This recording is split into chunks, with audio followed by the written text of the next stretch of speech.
Fala galera, beleza? Você tá no canal Elite do Gramado e hoje a gente veio contar 10 curiosidades muito aleatórias sobre o futebol, tanto brasileiro quanto europeu ou do resto do mundo.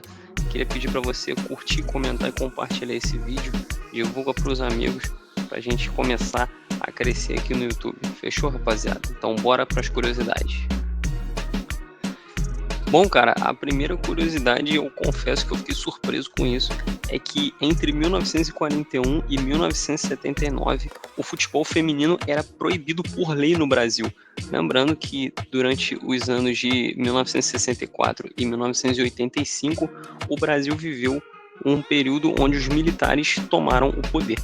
Então, por quase 30 anos, o futebol feminino do Brasil não existia, ou seja, a partir de 1980 é que se deu início ao futebol feminino, mais ou menos como a gente conhece hoje.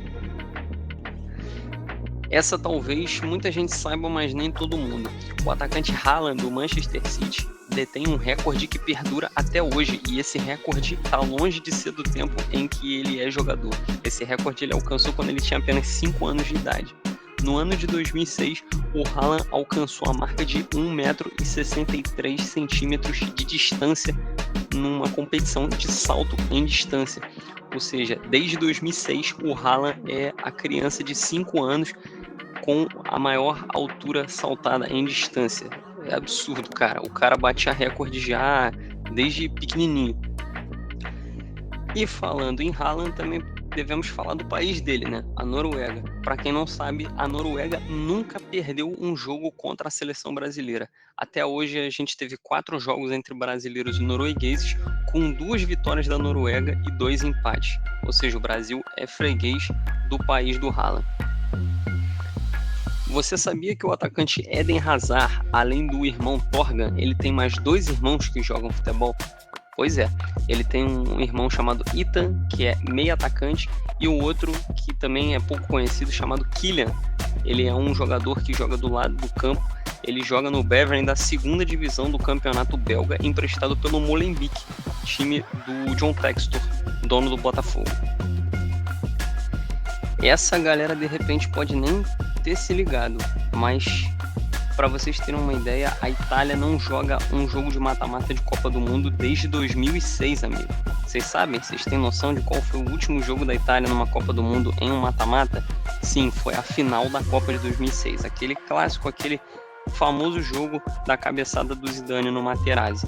Desde então, a Itália participou da Copa do Mundo de 2010 e 2014, caindo na fase de grupos de ambas, e nas Copas de 2018 e 2022 a Itália não esteve presente, ela caiu na repescagem, ou seja, a Itália já há quase 20 anos não joga uma partida de mata-mata de Copa do Mundo.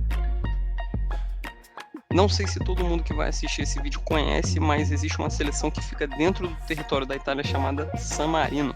San Marino é simplesmente a pior seleção do ranking da FIFA, consequentemente a pior seleção do mundo. E San Marino tem pouco mais de 200 jogos na sua história, com apenas uma vitória e quase 200 derrotas. O maior artilheiro da história da seleção de San Marino é um cara chamado Andy Selva, que marcou apenas 8 gols.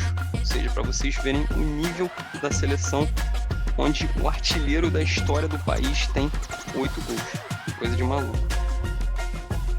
A maior parte dos futebolistas hoje não era nascido quando um cara chamado Martim Palermo jogava. Ele era um atacante, jogou pela seleção argentina, fez carreira no futebol europeu, mas ele ficou marcado por um jogo em específico.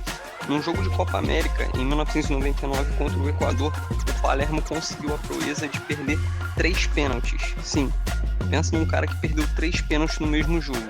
E tudo isso no tempo normal, não era nada de disputa de pênalti ou coisa do tipo. Ele perdeu 3 pênaltis na mesma partida. Agora a próxima curiosidade é sobre um cara que teve grande passagem pelo futebol brasileiro, mas na Europa nem sequer lembram que ele jogou lá.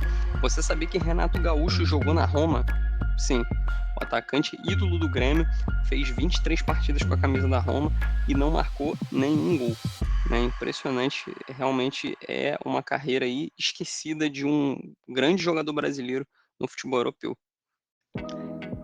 Essa semana que passou saiu uma matéria dizendo que o Bayern de Munique recusou ninguém mais, ninguém menos do que o nosso menino Neymar, quando ele tinha apenas 16 anos, ainda jogando na base do Santos. O Bayern achou caro e por isso ele ficou no Santos. O resto é história. Foi pro Barcelona, o resto é história também. E para fechar, nós vamos falar talvez aí do segundo campeonato nacional mais chato do futebol europeu, que é o campeonato português. Fica só atrás do campeonato alemão, porque o Bayern de Munique leva todo ano, né? Apesar de que esse ano as coisas estão mudando. No campeonato português, só em 2 oportunidades nós tivemos um campeão diferente de Porto, Benfica e Sporting. A primeira vez foi na temporada 1945-1946, com o Belenenses, que é um clube que hoje não existe mais como era, e é um clube que se dividiu, e hoje nós temos 2 belenenses. E a última vez que nós tivemos um campeão diferente de Benfica, Porto e Sporting no campeonato português foi o Boa Vista na temporada 2000-2001. E de lá para cá só tivemos Benfica, Porto e Sporting se revezando no topo do campeonato português. E aí, será que alguém a longo prazo vai tirar esse título da mão de um dos três e vai fazer a história acontecer de forma diferente pela terceira vez? Eu acho difícil. Bom, galera, e essas foram as 10 curiosidades que a gente queria trazer para vocês. Eu espero que vocês tenham gostado. Se inscrevam aí no nosso canal, ative o sininho para receber as notificações. Curtam, comentem e compartilhem o vídeo. Valeu, rapaziada. Um abraço e tchau!